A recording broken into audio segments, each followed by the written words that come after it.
Welcome back to PlayStation Livecast. I'm here with David Stenton, the producer on Homefront: The Revolution, coming to PS4. David, tell me, what made Crytek want to take on Homefront? So one of the things that I think really appealed to Crytek back when they acquired the rights in 2012 was the premise of the original game was really strong. So the idea of that kind of dystopian, near-future, occupied USA, that kind of Orwellian, and also turning that kind of established narrative of kind of a special forces soldier globe-trotting, fighting for the paycheck. It's really turning that established narrative on its head, and people fighting in their own backyards, and fighting for the land and fighting for liberty. So the first Homefront, a little bit more of a corridor shooter, but I'm really interested in the approach that you guys are taking here with Homefront: The Revolution. Much more open world, a lot of options available to the player. Tell me a little bit about what that's like. So we at Crytek are really keen on kind of getting back to our own DNA. If you remember kind of games like Far Cry and Crysis, those kind of free roam, sandbox, first-person shooters. And with Homefront, it's definitely an opportunity for us to kind of push that further, to get back to our heritage. And so to that end, we're setting the game in this free roam Philadelphia. And so we're really kind of using the latest version of CryEngine to bring this free roam Philadelphia to life. And that's, a really kind of strong difference, I think, compared to the previous game. Now we're seeing some gameplay footage here, I presume. It almost looks like a cinematic. Tell me a little bit about, obviously, Crytek, so strong on the technical side. Now you've got PS4, you've got a new generation of hardware on the console side. Tell me about how you guys are evolving CryEngine to handle Homefront: The Revolution. Yeah, so we're using the absolute bleeding edge version of CryEngine. And we've got quite a sizable R&D team at the Nottingham studio where the majority of Homefront is being developed. And we're working on new features such as real-time day-night cycles, real-time weather. We're really pushing the AI systems. So within this free roam sandbox Philadelphia, we're really kind of pushing the civilian AI and the AI of the KPA, the Korean People's Army, who are the occupying force.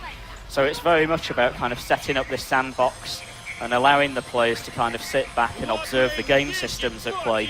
And within this context of a resistance fighter, choosing your opportunities to strike, and really kind of we're really pushing CryEngine to deliver that vision.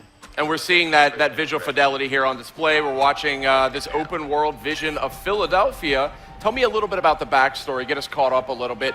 Obviously, Philadelphia here being occupied by a superior force. Yeah, so the year's 2029, so it's set 4 years after the events of the first game. And this is a mature occupation, so the KPA are in complete control of the United States. As I mentioned, the game set is in Philadelphia, and we kind of chose Philadelphia because it's a really iconic location. It's iconic because it's the birthplace of independence. There were several kind of really iconic independence landmarks. Independence Hall, it was the signing of the Declaration, obviously, houses the Liberty Bell. So what better place to set Homefront: The Revolution than Philadelphia? And it's really, like I mentioned, it's a dystopian world, and I think the KPA choosing Philadelphia as their capital city of the occupied United States really shows within this fiction how far America have fallen and how dominant the KPR are within this game world. Now I know Homefront: The Revolution, it has this open world. It's definitely more of a hit and run approach. It's not, the first title had more of a corridor shooter mentality. So here we're seeing some of that. Looks like throwing a brick to take out a camera. Talk a little bit about, this is a very different approach for this IP. Talk a little bit about just the tools at your disposal. I mean, this is very interesting interactivity. Yeah, so this game world that we're creating, this occupied Philadelphia, it's inherently a kind of an asymmetric setup.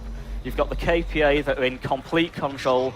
They're using far superior technology, far superior firepower. They've got drone technology, watchtowers, checkpoints, all of the kind of the trappings of occupation. And the US civilians, the everyday guys, they've really got nothing. They're kind of scavenging, just trying to get by. Their food's rationed, power's rationed. So within that kind of asymmetric setup, how would you strike back? If you, as an everyday guy, how would you push back against such an overwhelming superior force. And to that end, you have to use guerrilla tactics. It's the only way that you can strike back, otherwise you'd be completely crushed. So in Homefront the Revolution, we're really pushing guerrilla warfare. It's really the central pillar of the gameplay. And so to that end, we kind of saw in the footage that you're using guerrilla toolkit items. It's very much about scavenging everyday items and combining them in interesting ways. So we've got items like chemicals, batteries, containers, explosives. And you combine these to create different guerrilla toolkit items. So for example, you can create a radio-controlled car, maybe use that to scout out an enemy location. You can create an improvised explosive device, and maybe you place that on a road to destroy a passing convoy. So your guerrilla toolkit is really the key to push back against the KPA. It's one of the key tools at your disposal.